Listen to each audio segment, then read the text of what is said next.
Gloves are now officially off. There is no need of calling a spade a big spoon, but it must be called a spade. Let's have a look at some sentiments made today by Senior Counsel Ahmednassir. The sentiments are going to inform the basis of our analysis right now. Central Kenya never really loved Ruto in the political sense of the word. There was a political infatuation forced on them because of their historic animus dislike of Raila Odinga. Also, they have internalized a communal culture of entitlement that borders on royalty, that Kenya can only be peacefully run by them. The sentiments were made today by Senior Counsel Abdullahi.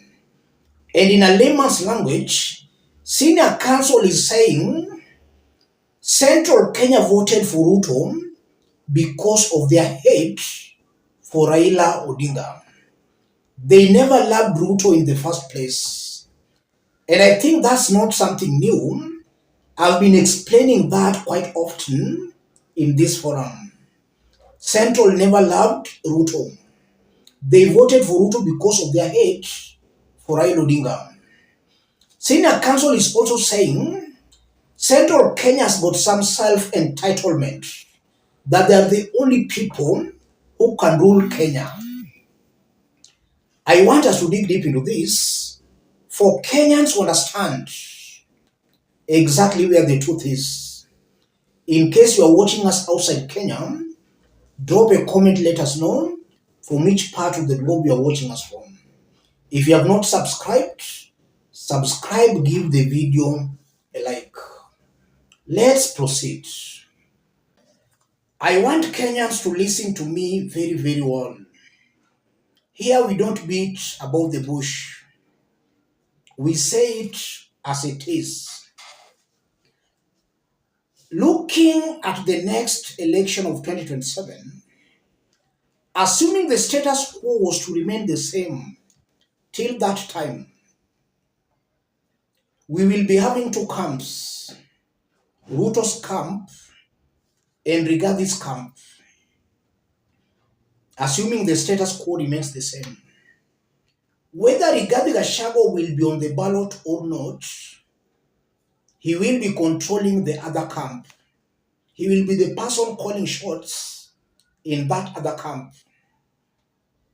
The candidate will just be a Rigathi Gachagua's puppet on that other side. So technically, we will be having William Ruto's camp and Rigathi Gachagua's camp. I'm assuming things will remain constant the way they are today.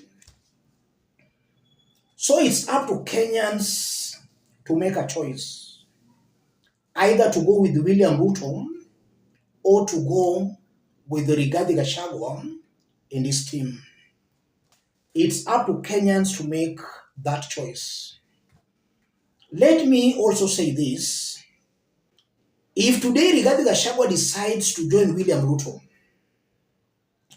most of Rigathi Gachagua's supporters will be singing William Ruto's praises. All this rebellion, Ruto must go, he has not performed, Kenyans will not be hearing of that. Rigathi Gachagua's supporters will be singing William Ruto's praises in the event Rigathi today joins Ruto's government. If Rigathi Gachagua could have not been impeached, he could have still been singing William Ruto's praises, Rigathi Gachagua. He could have still been William Ruto's number one sycophant. Immediately Ruto came to power, Rigathi was his number one sycophant. And Rigathi could go to all extreme lengths in pleasing Ruto. It's only that William Ruto hated him, naturally. So William Ruto started sidelining Rigathi Gachagua long time ago. That's what made Rigathi rebel. Otherwise, if William Ruto could have embraced Rigathi, today Rigathi could be William Ruto's number one sycophant.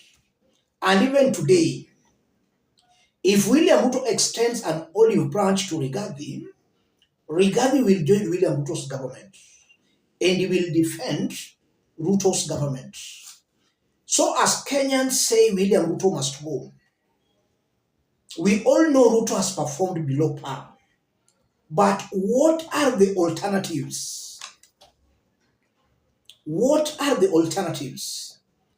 And do Kenyans understand the high-octane political games being played here? Senior counsel Ahmednassir has actually revealed the secret. This is a mountain's war. The mountain wants to make sure no other Kenyan community rules this country. That's exactly what is happening. Not that they care about good governance, no. They don't care about good governance.